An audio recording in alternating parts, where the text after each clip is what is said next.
السلام عليكم ورحمة الله وبركاته. بسم الله الرحمن الرحيم. الحمد لله رب العالمين الذي هدانا لهذا وما كنا لنهتدي لولا أن هدانا الله. اللهم صل على محمد وعلى آل محمد كما صليت على إبراهيم وعلى آل إبراهيم إنك حميد مجيد. اللهم بارك على محمد وعلى آل محمد كما باركت على إبراهيم وعلى آل إبراهيم إنك حميد مجيد. أعوذ بالله من الشيطان الرجيم. يا أيها الذين آمنوا اتقوا الله ولتنظر نفس ما قدمت لغد واتقوا الله إن الله خبير بما تعملون. ബഹുമാന്യരായ സഹോദരങ്ങളെ, റമദാൻ ആത്മവിചാരണയുടെ നാളുകൾ എന്ന വിഷയത്തെക്കുറിച്ചാണ് അല്പനേരം നിങ്ങളുമായിട്ട് സംവദിക്കാൻ നിർദ്ദേശിക്കപ്പെട്ടിട്ടുള്ളത്. ഒരു മനുഷ്യൻ അവൻ്റെ ജീവിതത്തിൽ ഒരു ലക്ഷ്യം നിർണയിച്ച് ചെയ്യുന്ന ഏതൊരു പ്രവർത്തനവും കൃത്യമായ ഇടവേളകളിൽ പരിശോധനയ്ക്ക് വിധേയമാക്കിയിട്ടില്ലെങ്കിൽ ആ പ്രവർത്തനം ആ ലക്ഷ്യത്തെ പ്രാപിച്ചു കൊള്ളണം എന്നില്ല. ഞാനൊരു അധ്യാപകനാണ്. ഒരു അധ്യാപകൻ എന്നുള്ള നിലക്ക് 40 മിനിറ്റ് ദൈർഘ്യമുള്ള ഒരു പീരീഡിൽ ഞാൻ നിർവഹിക്കുന്ന പ്രവർത്തനത്തിന് കൃത്യമായ ഒരു ലക്ഷ്യം എനിക്കുണ്ടാകും. ഈ ഒരു പീരീഡ് കഴിയുമ്പം കുട്ടിയുടെ മാനസിക തലത്തിൽ എന്ത് മാറ്റമാണ് ഉണ്ടാകേണ്ടത്, അതല്ലെങ്കിൽ കുട്ടി എന്തൊരറിവാണ് നേടേണ്ടത് എന്നതിനെക്കുറിച്ചുള്ളൊരു ധാരണയോടുകൂടെയാണ് ഞാൻ ആ പ്രവർത്തനം തുടങ്ങി വെക്കുക. സ്വാഭാവികമായും ആ പ്രവർത്തനത്തിൻ്റെ ഇടയിലൊക്കെ ആ പ്രവർത്തനം അതിൻ്റെ ലക്ഷ്യത്തിലേക്ക് എത്തുന്നുണ്ടോ എന്ന് പരിശോധിക്കാൻ നിരന്തരമായി ചോദ്യങ്ങൾ ഉന്നയിക്കുക എന്നത് ഞാനെന്നല്ല ഏതൊരധ്യാപകനും നിർവഹിക്കുന്നതാണ്. ഇത് ഒരധ്യാപനത്തിൻ്റെ മാത്രം അവസ്ഥയല്ല. നമ്മൾ ചെയ്യുന്ന ഏത് പ്രവർത്തനത്തെയും നമ്മളിങ്ങനെ ഇടയ്ക്ക് ലക്ഷ്യത്തിലേക്ക് എത്തുമോ എന്ന പരിശോധനക്ക് വിധേയമാക്കാറുണ്ട് എന്നത് നമ്മുടെ പ്രവർത്തനങ്ങളെ ഏതെടുത്ത് പരിശോധിച്ചാലും നമ്മൾക്ക് മനസ്സിലാക്കാൻ സാധിക്കും. കൃത്യമായ ലക്ഷ്യം മുന്നിൽ വെച്ചുകൊണ്ട് ജീവിക്കുന്നവരാണ് വിശ്വാസികളായ നമ്മൾ ഓരോരുത്തരും. എന്തിന് ജീവിക്കുന്നു എന്ന് ചോദിച്ചാൽ എങ്ങനെയെങ്കിലുമൊക്കെ ജീവിച്ചു തീർക്കണമല്ലോ എന്നതല്ല അതിനുള്ള ഉത്തരം. ഈ ജീവിതത്തിന് ഒരു ലക്ഷ്യമുണ്ട് എന്ന് കൃത്യമായ ബോധ്യമുള്ളവരാണ് നമ്മൾ ഓരോരുത്തരും. പരിശുദ്ധ ഖുർആൻ സൂറത്തുൽ മുൽക്കിൽ അല്ലാഹുവിനെ പരിചയപ്പെടുത്തുന്നിടത്ത് അല്ലദീ ഖലഖൽ മൗത വൽ ഹയാത ലിയബ്ലുവകും അയ്യുക്കും അഹ്സനു അമല എന്ന് പറഞ്ഞത് കാണാൻ കഴിയും. അല്ലാഹു ആരാണെന്ന് ചോദിച്ചാൽ മരണത്തെയും ജീവിതത്തെയും പടച്ചവനാണ് അവൻ എന്നാ പറഞ്ഞിട്ടുള്ളത്. എന്തിനു വേണ്ടി? ലിയബ്ലുവകും, നിങ്ങളെ പരീക്ഷിക്കുന്നതിന് വേണ്ടി. അയ്യുക്കും അഹ്സൻ, നിങ്ങളുടെ കൂട്ടത്തിൽ ആരാണ് ഏറ്റവും നല്ലവൻ, അഹ്സൻ ആരാണ് എന്ന് പരിശോധിക്കുന്നതിന് വേണ്ടി. എന്തുകൊണ്ട് അഹ്സൻ? അമലൻ, കർമ്മം കൊണ്ട്, സൗന്ദര്യം കൊണ്ടല്ല, രൂപം കൊണ്ടല്ല, പിന്നെയോ അമല് കൊണ്ട് ആരാണ് ഏറ്റവും നല്ലവൻ എന്ന് പരിശോധിക്കുന്നതിന് വേണ്ടി മരണത്തെയും ജീവിതത്തെയും പടച്ചവനാണ് അവൻ എന്നാ പറഞ്ഞിട്ടുള്ളത്. ഈ ജീവിതം എന്ന് പറയുന്നത് ഒരു പരീക്ഷണമാണ് എന്ന തിരിച്ചറിവുള്ളവരാണ് നമ്മൾ ഓരോരുത്തരും. അവിടെ പരിശുദ്ധ ഖുർആൻ എന്തുകൊണ്ട് മരണത്തെ ആദ്യം പറയുകയും പിന്നീട് ജീവിതത്തെ പറയുകയും ചെയ്തു എന്നത് വിശദീകരിക്കുന്നിടത്ത് മുഫസ്സിറുകൾ വ്യത്യസ്തങ്ങളായ അഭിപ്രായങ്ങൾ പറഞ്ഞു വച്ചത് കാണാൻ കഴിയും. അതിൽ ശ്രദ്ധേയമായ ഒരഭിപ്രായം ഇങ്ങനെ വായിക്കാൻ കഴിയും നിങ്ങൾക്ക്. മരണം എന്നത് നമ്മുടെ ജീവിതത്തിൻ്റെ ലക്ഷ്യമാണ്.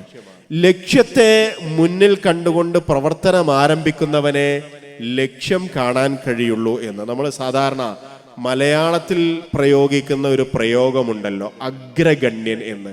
എന്താ അഗ്രഗണ്യൻ എന്ന് പറഞ്ഞാൽ? അഗ്രം ഗണിക്കുന്നവൻ എന്ന, അറ്റം ഗണിക്കുന്നവൻ എന്ന. ഒരു നല്ല ഓട്ടക്കാരൻ, അയാള് ഓട്ടം ആരംഭിക്കുമ്പം അയാളുടെ സ്റ്റാർട്ടിംഗ് പോയിന്റിൽ തന്നെ അയാളുടെ മനസ്സിലുണ്ടാവുക അയാളുടെ ഫിനിഷിംഗ് പോയിന്റ് ആയിരിക്കും. അങ്ങനെയുള്ളവനെ വിജയിക്കാൻ കഴിയുള്ളൂ. ലക്ഷ്യത്തെ മുന്നിൽ കണ്ടുകൊണ്ട് പ്രവർത്തനം ആരംഭിക്കുന്നവന്.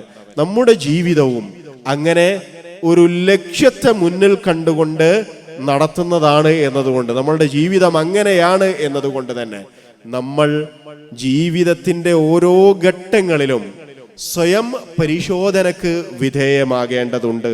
അതുകൊണ്ടാണ് പരിശുദ്ധ ഖുർആൻ 59-ാമത്തെ അധ്യായം സൂറത്തു അൽ ഹശ്റിന്റെ 18-ാമത്തെ വചനത്തിൽ ഇങ്ങനെ പറഞ്ഞിട്ടുള്ളത്, യാ അയ്യുഹല്ലദീന ആമനൂ, അല്ലയോ സത്യവിശ്വാസികളെ, ഇത്തഖുല്ലാഹ, നിങ്ങൾ അല്ലാഹുവിനെ സൂക്ഷിക്കുക എന്ന് പറഞ്ഞതിനു ശേഷം ഖുർആൻ പറയുന്നത് ഇങ്ങനെയാണ്, വൽ തൻദുർ നഫ്സും മാ ഖദ്ദമത് ലിഗദിൻ, ഓരോ നഫ്സും നാളേക്ക് വേണ്ടി എന്താണ് മുൻകൂട്ടി ചെയ്തു വെച്ചത് എന്നത് പരിശോധിക്കട്ടെ.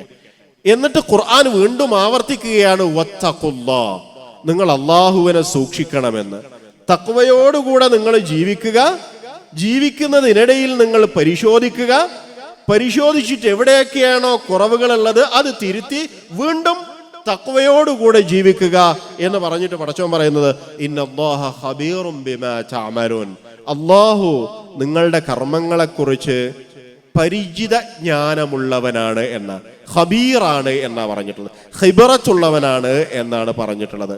നേരത്തെ ഇതിന്റെ ആമുഖം നിങ്ങൾ ശ്രദ്ധിച്ചിട്ടുണ്ടാകും.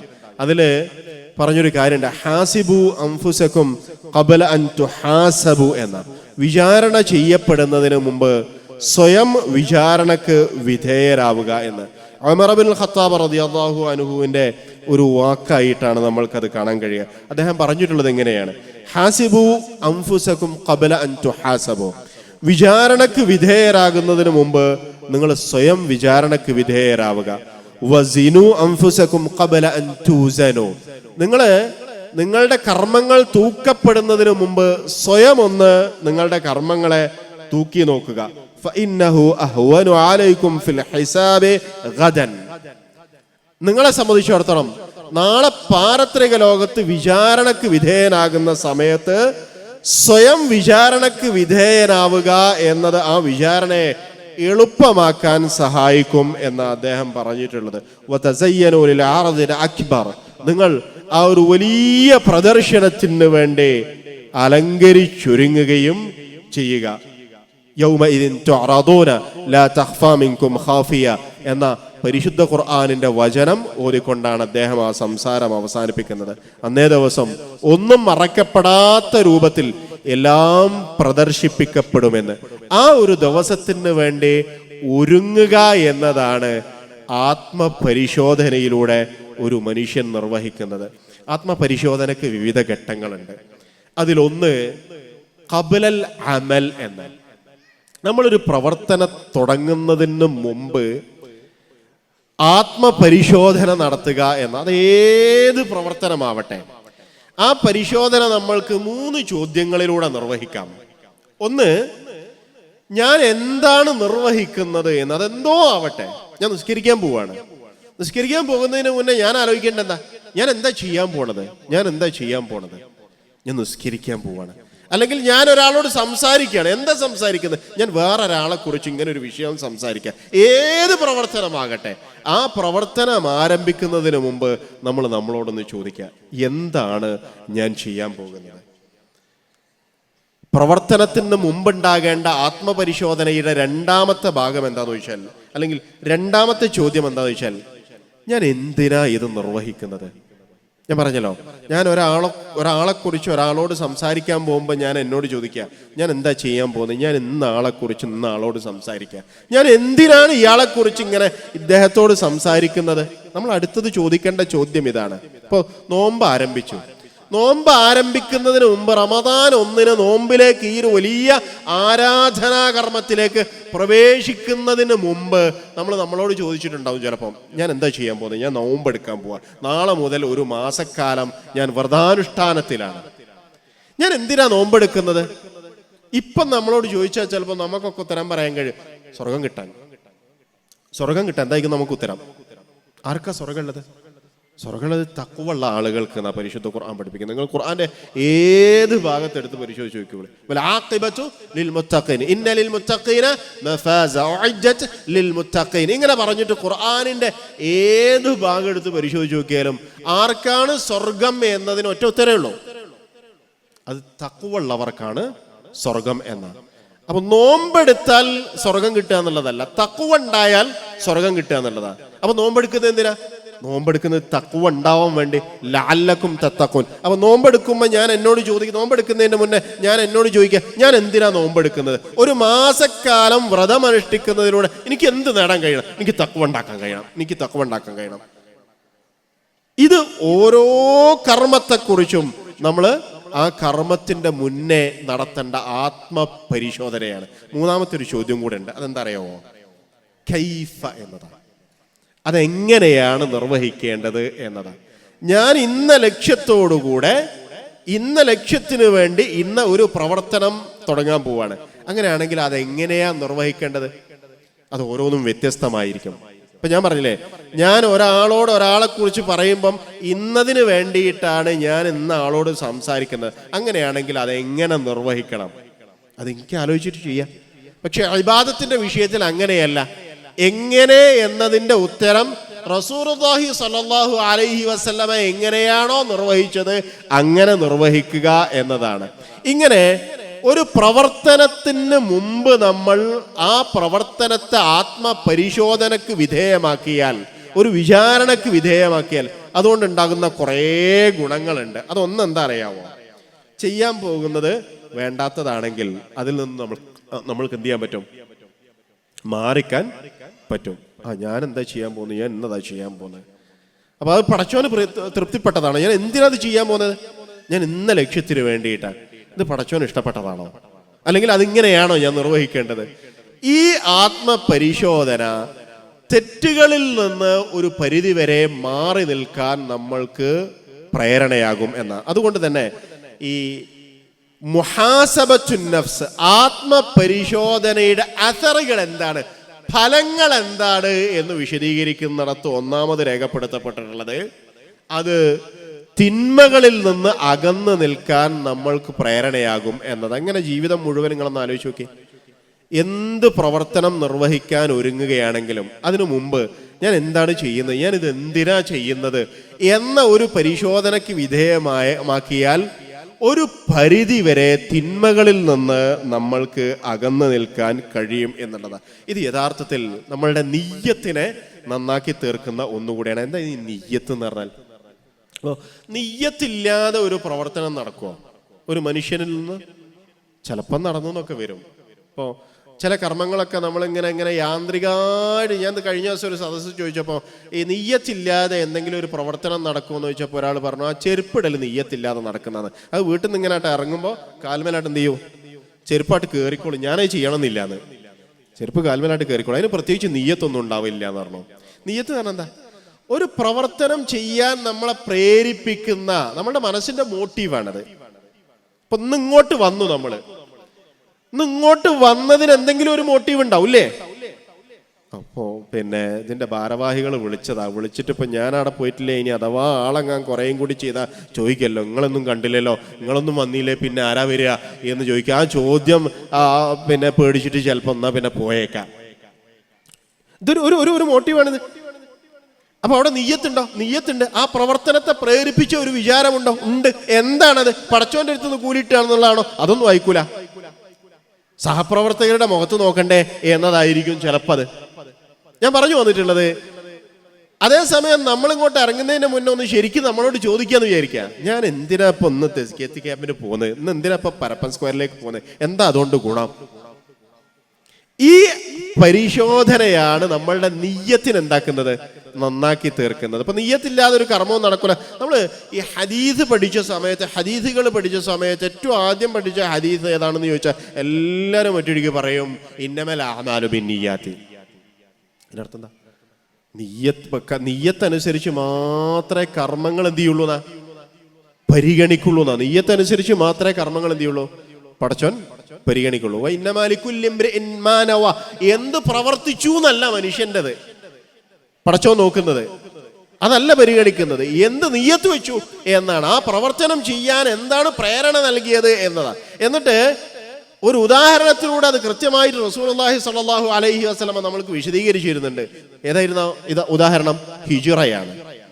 മക്കയിൽ നിന്ന് എല്ലാം ഒഴിവാക്കി മദീനയിലേക്ക് പോകുന്ന സമയത്ത് ആ യാത്രക്ക് അവർക്ക് പ്രേരണ നൽകിയിട്ടുള്ള കുറേ കാര്യങ്ങൾ ഉണ്ടാവും. അതിലൊന്ന് അള്ളാഹുവിൻ്റെയും റസൂലിൻ്റെയും തൃപ്തി മാത്രം ആഗ്രഹിച്ചുകൊണ്ട് ദീനിൻ്റെ സംരക്ഷണാർത്ഥം സുഹൈബ് റളിയല്ലാഹു അൻഹു മദീനയിലേക്ക് ഹിജ്റ പോകുന്ന സമയത്ത് വഴിയിൽ തടയപ്പെടുകയും എന്നിട്ട് ശത്രുക്കൾ ചോദിക്കുകയും ചെയ്യുന്ന ഒരു ചോദ്യം ഉണ്ടെങ്കിൽ ഇവിടെ വന്നിട്ട് കുറേ പൈസ ഒക്കെ ഉണ്ടാക്കി കച്ചവടം ചെയ്ത് പൈസ ഒക്കെ ഉണ്ടാക്കി എന്നിട്ട് ഇപ്പോൾ പൈസയും കൊണ്ട് മുങ്ങാനാണോ എൻ്റെ പരിപാടി എന്ന് ചോദിച്ചപ്പം സുഹൈബ് റളിയല്ലാഹു അൻഹു ചോദിക്കുന്നുണ്ട്, നിങ്ങൾക്ക് എന്താ വേണ്ടത്? എൻ്റെ പൈസയാണോ വേണ്ടത്? എനിക്ക് നയാ പൈസ വേണ്ട, എന്നെ വിട്ടേച്ചാൽ മതി, ഞാൻ പോയിക്കോളാം.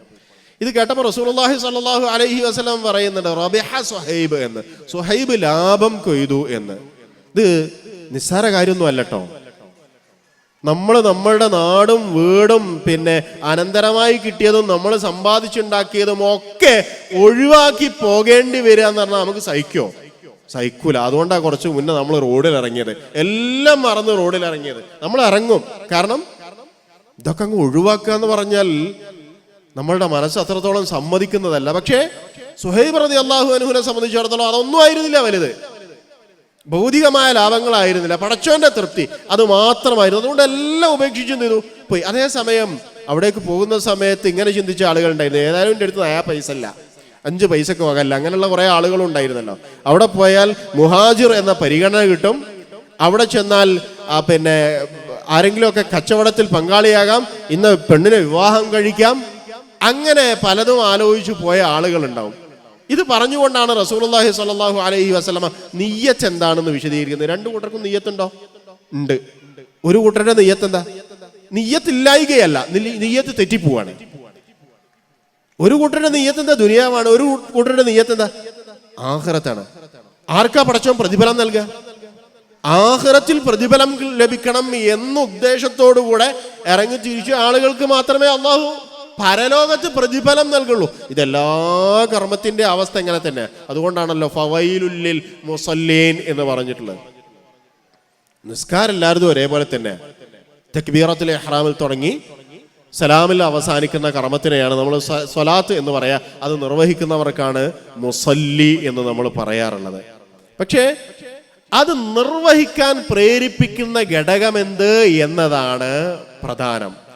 ആ നിയ്യത്ത് എന്ന് പറയുന്നത്, ആ കർമ്മം നിർവഹിക്കാൻ പ്രേരിപ്പിക്കുന്ന ഘടകം എന്ന് പറയുന്നത് ലക്ഷ്യത്തെ മുന്നിൽ കണ്ടുകൊണ്ടുള്ളതായിരിക്കണമെന്ന്. ഞാൻ എന്തിനു നിസ്കരിക്കുന്നു? ഞാൻ എന്തിനു നോമ്പെടുക്കുന്നു? ഞാൻ എന്തിന് ഈ കർമ്മം നിർവഹിക്കുന്നു? ഞാൻ എന്തിന് ഇപ്പം അങ്ങോട്ട് പോകുന്നു?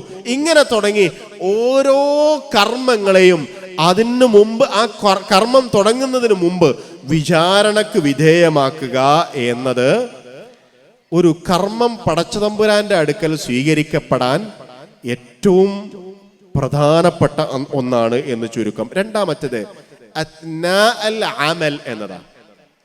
കർമ്മത്തിനിടയിൽ ഞാൻ നേരത്തെ പറഞ്ഞല്ലോ, അധ്യാപനം നടത്തുന്ന ഒരാള് ആ അധ്യാപനം നടത്തുന്നതിനിടയിൽ എന്ത് ചെയ്യും? ഇത് ഞാൻ ഉദ്ദേശിച്ച ലക്ഷ്യത്തിലേക്ക് എത്തുമെന്ന് പരിശോധിക്കും. അതെന്തിനാ പരിശോധിക്കുന്നത് ചോദിച്ചാൽ, ഇതിങ്ങനെ ഒരു ചോദ്യം ചോദിച്ചപ്പോൾ അത്ര ആളുകൾക്ക്, അല്ലെങ്കിൽ ഇങ്ങനെ ഒരു ആക്ടിവിറ്റി കൊടുത്തപ്പോൾ അത്ര ആളുകൾക്ക് അതിനോട് പ്രതികരിക്കാൻ കഴിഞ്ഞിട്ടില്ല. അപ്പം എന്ത് ചെയ്യും? ഞാൻ അവിടെ ചിലപ്പം പിന്നെ ചോദ്യം ഒന്ന് മാറ്റും, അല്ലെങ്കിൽ എൻ്റെ പ്രവർത്തനത്തിൻ്റെ രൂപം ഒന്ന് മാറ്റും, അല്ലെങ്കിൽ വേറൊരു ആക്ടിവിറ്റി കൊടുക്കും, അല്ലെങ്കിൽ വേറെ എന്തെങ്കിലും ഒന്ന് പിന്നെ അവരെ കൊണ്ട് ചെയ്യിപ്പിക്കുക. ഇങ്ങനെ പറഞ്ഞിട്ട് എൻ്റെ പ്രവർത്തനം എന്ത് ചെയ്യും? ഒന്ന് മാറ്റും. എന്തേ കാരണം? എനിക്ക് ആ ലക്ഷ്യത്തിലേക്ക് എത്തണം. ആ ലക്ഷ്യത്തിലേക്ക് എത്തൂല എന്ന് ഞാൻ പരിശോധിച്ചപ്പോൾ എനിക്ക് തിരിഞ്ഞു. അപ്പം ഞാൻ എന്ത് ചെയ്യും? എൻ്റെ പ്രവർത്തനത്തിൽ ആവശ്യമായ മാറ്റങ്ങൾ വരുത്തും. ഇപ്പോൾ റമദാന് ഏതാണ്ട് അതിൻ്റെ 1/3 കഴിയാൻ ഇങ്ങനെ പോവാണ്. റമദാൻ അവസാനിക്കുമ്പം നമ്മൾക്ക് നേടേണ്ട ഒന്നുണ്ട്. അതിലൊന്ന് ഞാൻ നേരത്തെ പറഞ്ഞ തഖ്വ നേടുക എന്നുള്ളതാണ്. മറ്റൊന്ന് നമ്മളുടെ ജീവിതത്തിൽ വന്നു പോയിട്ടുള്ള തെറ്റുകളിൽ നിന്ന് മനസ്സ് ശുദ്ധമാക്കുക എന്നുള്ളതാണ്. ഇക്കഴിഞ്ഞ ദിനങ്ങൾ കൊണ്ട് ആ ലക്ഷ്യത്തിലേക്ക് എത്ര കണ്ടു എന്ന് ഇപ്പോൾ നമ്മൾ ആത്മപരിശോധന നടത്തണം. അങ്ങനെ ഒരു നേട്ടവും നമ്മൾ എടുക്കുന്ന ഈ ആരാധനാകർമ്മം കൊണ്ട് ഉണ്ടാവുന്നില്ലെങ്കിലോ, അല്ലെങ്കിൽ ഈ കഴിഞ്ഞ ദിവസങ്ങൾ കൊണ്ട് അങ്ങനെ ഒന്നും എന്ത് നേടി?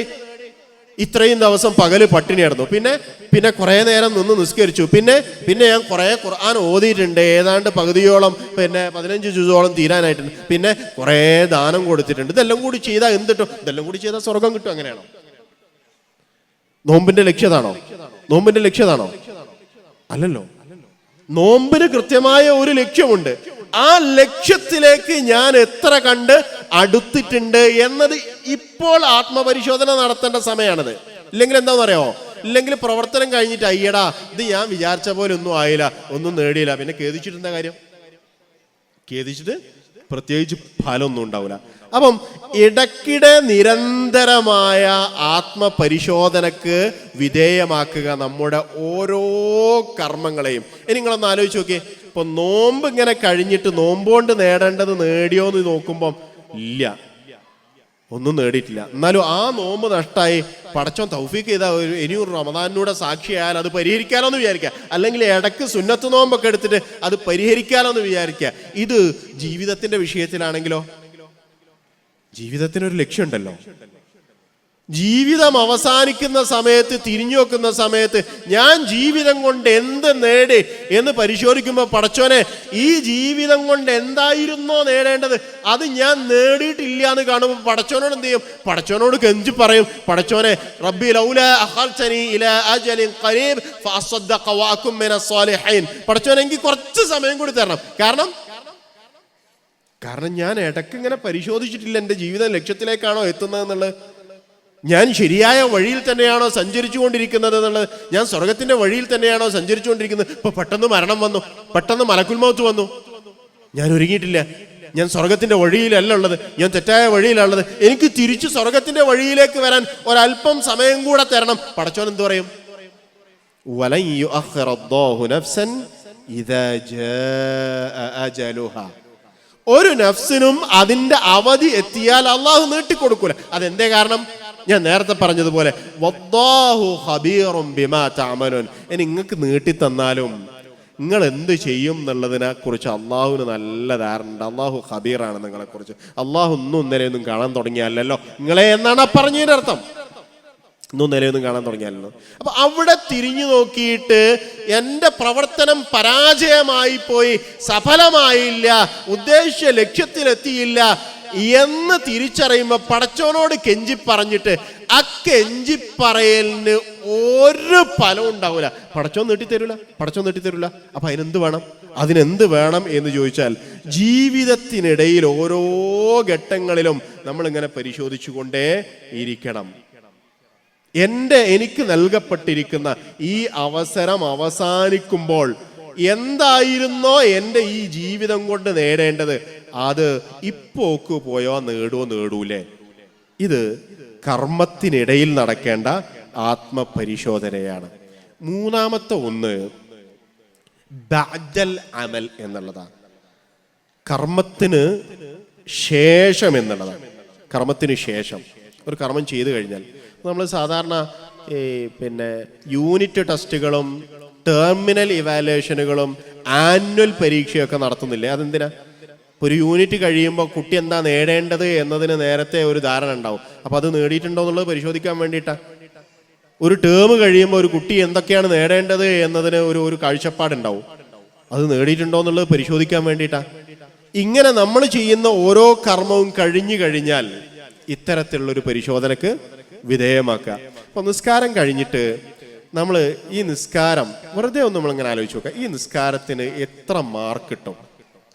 അതിൻ്റെ മാർക്ക് ഉണ്ടാവുമല്ലോ, പടച്ചോൻ നിശ്ചയിച്ച ഒരു പ്രതിഫലം ഉണ്ടാവുമല്ലോ. ഇത്രയാണ് ഒരു നിസ്കാരം, അത് ഏറ്റവും പെർഫെക്റ്റ് ആയിട്ട് നിർവഹിച്ചാൽ അതിന് ഇത്ര പ്രതിഫലം നൽകാം എന്ന് പടച്ചോന്ന് അത് 100% എനിക്ക് കിട്ടുമോ? ഞാനൊന്ന് വെറുതെ എൻ്റെ കർമ്മത്തെക്കുറിച്ചൊന്നും ഇങ്ങനെ പരിശോധിച്ച് നോക്കുക. എൻ്റെ അന്നത്തെ ലുഹറസ്കാരത്തിനെ കുറിച്ച് വെറുതെ നിങ്ങളൊന്നൊന്ന് ചോദിച്ചു നോക്കി നിങ്ങളോട് തന്നെ. നമ്മളുടെ ലുഹറസ്കാരത്തിന് എത്ര മാർക്ക് കിട്ടും? വെറുതെ ഒന്നും ഇങ്ങനെ ഇരുന്ന് ആലോചിച്ച് നോക്കി. അപ്പോൾ നമ്മളിങ്ങനെ ആലോചിക്കും അതിൽ എത്രത്തോളം പെർഫെക്ഷൻ ഉണ്ടായിട്ടുണ്ട്, അതിൻ്റെ ഷർത്തുകൾ എത്രത്തോളം ക്ലിയർ ആയിട്ടുണ്ട്, പിന്നെ അതിലെത്രത്തോളം ഖുശൂ ഉണ്ടായിട്ടുണ്ട്, പിന്നെ അതിൽ നിർവഹിക്കേണ്ടതൊക്കെ എത്രത്തോളം പൂർണ്ണമായിട്ട് ഞാൻ നിർവഹിച്ചിട്ടുണ്ട്. ഇങ്ങനെ തുടങ്ങിയിട്ട് ഓരോന്നും ഇങ്ങനെ പരിശോധിക്കുമ്പോൾ നമുക്ക് തന്നെ ഏതാണ്ട് ഒരു മാർക്കൊക്കെ ഇടാൻ കിട്ടും. അതിൽ ഇന്ന കുറവുകളൊക്കെ ഉണ്ടായിട്ടുണ്ട്. അങ്ങനെ പരിശോധിച്ചാലുള്ള ഗുണം എന്താണെന്ന് ചോദിച്ചാൽ നമസ്കാരത്തിൽ എന്തുണ്ടാവും? മാറ്റം ഉണ്ടാവും. അത് നിരന്തരമായി നിർവഹിക്കുന്നതിലൂടെ നമ്മുടെ കർമ്മങ്ങൾ എന്തായിത്തീരും? നന്നായിത്തീരും. അതേസമയം ജീവിതത്തെ അവസാനം വിലയിരുത്തുക എന്നുള്ളത് പിന്നെ പടച്ചോൻ ചെയ്തോളും. പടച്ചോന്റെ പണിയാണ് നമ്മളുടെ ജീവിതം എന്തായെന്നുള്ളത്. പിന്നെ നമുക്ക് തിരുത്തലിന് അവസരമൊന്നും ഉണ്ടാവില്ല. പരലോകത്ത് ചെന്നിട്ട് നമ്മളുടെ ജീവിതത്തിന് എത്ര മാർക്ക് ഉണ്ട് എന്നുള്ളത് അത് പടച്ചോൻ വിലയിരുത്തിക്കൊള്ളത്. പടച്ചോൻ വിലയിരുത്തിക്കൊണ്ടിരിക്കുന്നുണ്ട്. അതിനു വേണ്ടിയിട്ടാണ് നമ്മളുടെ ഈ ജീവിതം നിശ്ചയിച്ചിട്ടുള്ളത്. അപ്പൊ ഞാൻ പറഞ്ഞു വന്നിട്ടുള്ളത് ആത്മവിചാരണ എന്നത് എത്രത്തോളം നമ്മളുടെ ജീവിതം ലക്ഷ്യത്തിലേക്ക് എത്താൻ അനിവാര്യമാണ് എന്നതാണ് ഒന്ന്. രണ്ട്, അത് ഏതെല്ലാം ഘട്ടങ്ങളിലാണ് നിർവഹിക്കേണ്ടത് എന്നതാണ്. ഒന്ന് പ്രവർത്തനത്തിന്റെ മുമ്പ്, മറ്റൊന്ന് പ്രവർത്തനത്തിനിടയിൽ, മറ്റൊന്ന് പ്രവർത്തനം കഴിഞ്ഞു കഴിഞ്ഞാൽ. ഇനി ഇതിന്റെ ഫലങ്ങൾ എന്താ? ഞാൻ പറഞ്ഞല്ലോ നേരത്തെ. ഒന്ന്, അതിന്റെ ഫലം എന്താന്ന് ചോദിച്ചാൽ ഒരു പ്രവർത്തനത്തിന് മുമ്പ് നമ്മൾ ആത്മപരിശോധനയ്ക്ക് വിധേയമാകുമ്പം തെറ്റുകളിൽ നിന്ന് ഒരു പരിധി വരെ മാറി നിൽക്കാൻ നമ്മൾക്ക് കഴിയും. രണ്ടാമത്തെ ഒരു കാര്യം എന്താ വെച്ചാൽ അത്തൗബ എന്നതാ. ഇപ്പം ഞാൻ എന്നെ പരിശോധിച്ചു. ഇപ്പോൾ ഓരോ ദിവസവും ഇതിന് കുറച്ച് സമയങ്ങളായിട്ട് മാറ്റി വെച്ച് നോക്കി. ഓരോ ദിവസവും കുറച്ച് സമയം. ഒന്ന് രാത്രി കിടക്കുന്നതിന് മുന്നേ നമ്മളിങ്ങനെ ഇന്നത്തെ ദിവസം ഞാൻ രാവിലെ എഴുന്നേറ്റ് എന്നിട്ട് എന്തൊക്കെ ചെയ്തു, ഇന്നതൊക്കെ ചെയ്തു, അതിൽ എത്ര കാര്യങ്ങൾ നന്മ ഉണ്ടായിരുന്നു, എത്ര കാര്യങ്ങൾ പടച്ചോന് തൃപ്തിപ്പെട്ടുണ്ടായിരുന്നു. ഇങ്ങനെ ഓരോ ദിവസവും കുറച്ച് സമയം ഉറങ്ങുന്നതിൻ്റെ മുന്നേ, ആ ദിക്റൊക്കെ ചൊല്ലുന്നതിൻ്റെ മുന്നേ ഞാനൊന്ന് എൻ്റെ ഇന്നത്തെ ദിവസത്തെ ഒന്ന് എന്ത് ചെയ്യുക, വിലയിരുത്തി വെക്കുക. അപ്പൊ എന്തുണ്ടാവും എന്ന് വെച്ചാൽ ആ ദിവസം സംഭവിച്ചു പോയ വീഴ്ചകളിൽ നിന്ന് പടച്ചോനോട് എന്ത് ചെയ്യാൻ പറ്റും? പശ്ചാത്തപിക്കാൻ പറ്റും. ഈ റമദാനിൽ നിങ്ങളൊരു കാര്യം ചെയ്യും. ഈ റമദാനിൽ കഴിഞ്ഞ ഒരു വർഷക്കാലത്തെ പ്രവർത്തനത്തൊന്ന് ഓഡിറ്റ് ചെയ്ത് നോക്കി സ്വയം. ഞാൻ കഴിഞ്ഞൊരു വർഷക്കാലം എന്തൊക്കെയാ ചെയ്തത്, അതിലെത്ര നന്മകളുണ്ട്, എനിക്ക് എത്ര പ്രതിഫലം കിട്ടാൻ സാധ്യതയുണ്ട്, എത്ര കുറ്റം കിട്ടാൻ സാധ്യതയുണ്ട്, ശിക്ഷയ്ക്ക് വിധേയമാകുന്ന അല്ലാഹുവിന് തൃപ്തികരമല്ലാത്ത എന്തൊക്കെയാണ് ഞാൻ ചെയ്തു കൂട്ടിയിട്ടുള്ളത്. ഇത് പശ്ചാത്താപത്തിന് ഗുണം ചെയ്യുന്നുള്ളതാണ്. മൂന്നാമത്തത് ഉമർ ഇബ്നുൽ ഖത്താബ് റളിയല്ലാഹു അൻഹു സൂചിപ്പിച്ചിട്ടുള്ളതുപോലെ അങ്ങനെ ഒരു വിചാരണക്ക് നമ്മൾ വിധേയരായാൽ പരലോകത്തെ വിചാരണ അവരെ സംബന്ധിച്ചിടത്തോളം എന്തായിരിക്കും? എളുപ്പമായിരിക്കും. ഇനി അതല്ല, നമ്മളിവിടെ ഇങ്ങനെ ഒരു ആത്മപരിശോധന നടത്താതെ ഇങ്ങനെ പോയിക്കോട്ടെ, പോകുമ്പോഴായിട്ട് പോട്ടെ, മരിക്കുന്നിടത്തും ആട്ട് മരിക്കുക, മരണം വരുമ്പോട്ട് മരിക്കുക, ജീവിതം എങ്ങനെയായിട്ട് പോട്ടെ, അങ്ങനായിട്ട് വിട്ടാൽ അതിനെ അശ്രദ്ധമാക്കി വിട്ടാൽ അവനെ സംബന്ധിച്ചിടത്തോളം പരലോകത്തെ വിചാരണ അവന് കടുപ്പമായി തീരുന്ന, പ്രയാസകരമായി തീരും. അപ്പോൾ ആത്മപരിശോധനയുടെ ഗുണം എന്താന്ന് ചോദിച്ചാൽ പടച്ചതമ്പുരാന്റെ വിചാരണയെ എളുപ്പത്തിൽ സമീപിക്കാൻ കഴിയും, എളുപ്പത്തിൽ ആ വിചാരണ പൂർത്തീകരിക്കാൻ സാധിക്കുമെന്നുള്ളതാണ്. ഹിസാബുൻ യസീർ, വളരെ എളുപ്പമുള്ള ഒരു വിചാരണക്ക് വിധേയരാകാനും വേഗം സ്വർഗത്തിലേക്ക് പ്രവേശിക്കുന്ന ആളുകളുടെ കൂടെ സ്വർഗത്തിലേക്ക് പ്രവേശിക്കാനും കഴിയും. നമ്മൾ റമദാനിലാണുള്ളത്. ഞാൻ നേരത്തെ സൂചിപ്പിച്ചതുപോലെ റമദാൻ എന്ന് പറയുന്നത് ആരാധന, അല്ലെങ്കിൽ റമദാനിലെ വ്രതാനുഷ്ഠാനം എന്ന് പറയുന്നത് ആരാധനാകർമ്മങ്ങളുടെ കൂട്ടത്തിൽ ഏറ്റവും വലുതാ, അല്ലേ? ഏറ്റവും അധികം സമയം വേണ്ടതാ. ഒരു മാസത്തെ ദൈർഘ്യം വേണം. ഒരു മാസം പൂർത്തീകരിച്ചാലേ ആ കർമ്മം പൂർത്തിയായി എന്ന് പറയാൻ പറ്റുള്ളൂ. അപ്പോൾ ഇത്രയും ദൈർഘ്യമേറിയ ഒരു പ്രവർത്തനം ഒരിക്കലും എന്ത് ചെയ്യരുത്, പാഴായി പോകരുത്. അതിന് ഇപ്പോൾ ഒരു പരിശോധനക്ക് വിധേയമാക്കുക, നമ്മളുടെ കർമ്മം എത്ര കണ്ട് ലക്ഷ്യത്തിലേക്ക് നീങ്ങുന്നു എന്ന്. എന്നിട്ട് അവസാനം റമദാൻ 30 പൂർത്തിയാക്കിയിട്ട് തിരിഞ്ഞു നോക്കുമ്പം എൻ്റെ മനസ്സിനെ ഞാൻ ശുദ്ധീകരിച്ചിട്ടുണ്ട്, എൻ്റെ മനസ്സിൻ്റെ ഇച്ഛയെ നിയന്ത്രിക്കാനുള്ള കരുത്ത് ഞാൻ ആർജിച്ചിട്ടുണ്ട് എന്ന് തിരിച്ചറിയുമ്പോൾ ഉണ്ടാകുന്ന ഒരു ആനന്ദമുണ്ട്, ഒരു സന്തോഷമുണ്ട്. ആ സന്തോഷമാണ് നമ്മൾ ഫിത്ർ പെരുന്നാളായിട്ട് സന്തോഷം മറ്റുള്ളവർക്ക് കൂടെ പങ്കുവെച്ചുകൊണ്ട് ഫിത്ർ നൽകിക്കൊണ്ട് എല്ലാവരെയും ആ സന്തോഷത്തിൽ പങ്കാളിയാക്കി അതോടൊപ്പം എന്തെങ്കിലുമൊക്കെ വീഴ്ചകൾ ഉണ്ടെങ്കിൽ അത് നികത്തിക്കൊണ്ട് ആ ഫിത്ർ കൊടുത്ത് സക്കാത്തുൽ ഫിത്ർ കൊടുത്തിട്ട് നമ്മൾ എന്ത് ചെയ്യുന്നത്, ആ ഒരു ദിവസം അങ്ങനെ സന്തോഷിക്കാൻ, അങ്ങനെ പെരുന്നാൾ ആഘോഷിക്കാൻ ഇൻഷാ അല്ലാഹ് നമ്മൾക്ക് കഴിയണം. ശവ്വാൽ 1 എല്ലാവർക്കും പെരുന്നാളാ, അമ്മക്കും പെരുന്നാൾ എന്നല്ല, ഇതിൻ്റെ സന്തോഷമാണ്.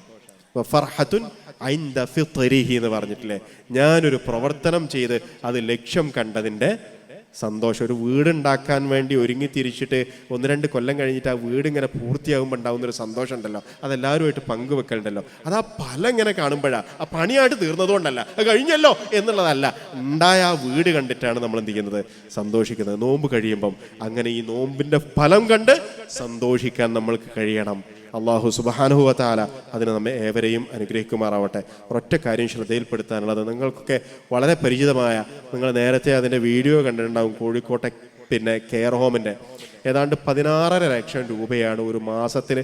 കെയർ ഹോമിലെ മാത്രം കേട്ടോ, ഹെൽപ്പിംഗ് ഹാൻഡ്സിൻ്റെ മൊത്തം ചിലവല്ല, 16 ലക്ഷം രൂപയാണ് ഒരു മാസത്തെ ചിലവ് വരുന്നത്. ഇപ്പം കേരളത്തിൻ്റെ പുറത്തുനിന്ന് അവിടെ ആളുകൾ വരുന്നുണ്ട്, കേരളത്തിൻ്റെ അകത്തുനിന്ന് ആൾ വരുന്നുണ്ട്. മലപ്പുറം ജില്ലയിൽ നിന്ന് ഇപ്പം ഇത്രയും കാലമായിട്ട് മലപ്പുറം ജില്ലയിൽ നിന്ന് 1300 പേഷ്യൻസാണ് മലപ്പുറം ജില്ലയിൽ നിന്ന് മാത്രം അവിടെ വരികയും പോവുകയും ചെയ്തിട്ടുള്ളത്. അപ്പം അത് നടന്നു പോകണമെങ്കിൽ അതിന് വേറെ പ്രത്യേകിച്ച് വരുമാനമൊന്നുമില്ല, നമ്മൾ ഓരോരുത്തരും കൊടുക്കുന്ന സ്വതക്ക കൊണ്ടാണ്. ഇപ്പം എന്നിട്ട് അതിൻ്റെ പ്രവർത്തനങ്ങൾ ഇനിയും വിശാലമാക്കണം എന്ന് താഴേന്ന് ആവശ്യം വന്നതിൻ്റെ അടിസ്ഥാനത്തിലാണ് വരുന്ന ഈ റീഹാബിറ്റിന് വരുന്ന റിക്വസ്റ്റുകൾ പൂർണ്ണമായിട്ട് നമ്മൾക്ക് പരിഗണിക്കാൻ കഴിയണില്ല. അപ്പോഴാണ് നമ്മൾ വിശാലമായ ഒരു സംവിധാനത്തെക്കുറിച്ച് ആലോചിച്ചിട്ടുള്ളത്. അതും വലിയ സാമ്പത്തിക ബാധ്യതയുള്ളതാണ്. അതിൽ നിങ്ങൾ ഇവിടുന്ന് പൈസ തരണം എന്നൊന്നുമല്ല ഞാൻ പറഞ്ഞത്, അതിൻ്റെ കലക്ഷന് വേണ്ടി നിങ്ങൾ രംഗത്തിറങ്ങണം നാടുകളിൽ എന്നതുകൂടെ നിങ്ങളുടെ ശ്രദ്ധയിൽപ്പെടുത്തുകയാണ്. ഇപ്പോൾ ഓരോരുത്തരെയും കണ്ടിട്ട് കവർ കൊടുത്ത് വാങ്ങാൻ പറ്റുന്ന അങ്ങനെ തന്നെ വാങ്ങുക, ഒരു പാട്ട കളക്ഷൻ എന്നുള്ള നിലക്കല്ലാതെ, അത് നിങ്ങളുടെ ശ്രദ്ധയിൽപ്പെടുത്തുകയാണ്. അള്ളാഹു നമ്മളുടെ സൽക്കർമ്മങ്ങൾ സ്വീകരിക്കുമാറാവട്ടെ. 1-2 ആളുകളെ ഈ സമയത്ത് നമ്മൾ ഓർക്കേണ്ടതുണ്ട്. ഒന്ന് പ്രിയപ്പെട്ട സുഹൃത്ത് നിസാറാണ്. ഒരുപക്ഷെ നമ്മളുടെ കൂടെയൊക്കെ വളരെ സജീവമായിട്ട് നാട്ടിലും പുറത്തുമൊക്കെ ഒരു കരുത്തായിട്ട് കൂടെ ഉണ്ടാകാറുള്ള നിസാറ് അള്ളാഹുവിൻ്റെ അനുഗ്രഹം അനുഭവിച്ചുകൊണ്ടേയിരിക്കുകയായിരിക്കും എന്ന് നമ്മൾക്ക് പ്രതീക്ഷിക്കാം. അദ്ദേഹത്തിന് അള്ളാഹു അദ്ദേഹത്തിൻ്റെ ജീവിതത്തിൽ വന്നു പോയിട്ടുള്ള വീഴ്ചകൾ പുറത്തു കൊടുക്കട്ടെ. അദ്ദേഹത്തിൻ്റെ കുടുംബത്തിന് അള്ളാഹു എല്ലാ നിലക്കുമുള്ള ഹൈറും പ്രദാനം ചെയ്യുമാറാവട്ടെ. സുഹൃത്തിനെയും നമ്മളെയൊക്കെ അള്ളാഹു സ്വർഗത്തിൽ ഒരുമിച്ച് കൂട്ടി അനുഗ്രഹിക്കുമാറാവട്ടെ. അതോടൊപ്പം സുഖമില്ലാതെ കിടക്കുന്ന കുറച്ച് ആളുകളുടെ, ഒന്ന് ആളെ സുഹൈൽ സാബിർക്ക, ഹൃദയ സംബന്ധമായ അസുഖവുമായിട്ട് ബന്ധപ്പെട്ട് ഇപ്പോൾ റെസ്റ്റിലാണ്. അതേപോലെ തന്നെ ഇന്നിവിടെ വന്നിട്ടുള്ള നമ്മളുടെ പ്രസിഡന്റ് കരീം എഞ്ചിനീയർ, അവർക്കൊക്കെ ആരോഗ്യകരമായ പ്രയാസങ്ങളുണ്ട്. അള്ളാഹു എല്ലാവരുടെയും എല്ലാ പ്രയാസത്തെയും ദൂരീകരിച്ചു കൊടുക്കുകയും ആഫിയത്തിനെ പ്രദാനം ചെയ്യുമാറാവട്ടെ. നാഥ, നിങ്ങളുടെ എല്ലാ സൽക്കർമ്മങ്ങളും സ്വീകരിക്കുകയും അർഹമായ പ്രതിഫലം നൽകി അനുഗ്രഹിക്കുകയും ചെയ്യണമെന്ന് തമ്പുരാനെ. റമദാനിൻ്റെ ഇനിയും ഉള്ള ദിവസങ്ങൾക്ക് സാക്ഷികളാകുവാനും റമദാനിലൂടെ എന്താണോ നേടേണ്ടത് അത് നേടുവാനുമുള്ള തൗഫീഖ് ഞങ്ങൾക്കൊക്കെ പ്രദാനം ചെയ്യണമെന്ന് തമ്പുരാനെ. റബ്ബനാ തഖബ്ബൽ മിന്ന ഇന്നക അൻത സമീഉൽ അലീം വതുബ് അലൈനാ ഇന്നക അൻത തവ്വാബുർ റഹീം. ആമീൻ ബിറഹ്മതിക യാ അർഹമർ റഹീമീൻ. സ്വല്ലല്ലാഹു വസല്ലമ അലാ നബിയിൽ കരീം. അൽഹംദുലില്ലാഹി റബ്ബിൽ ആലമീൻ.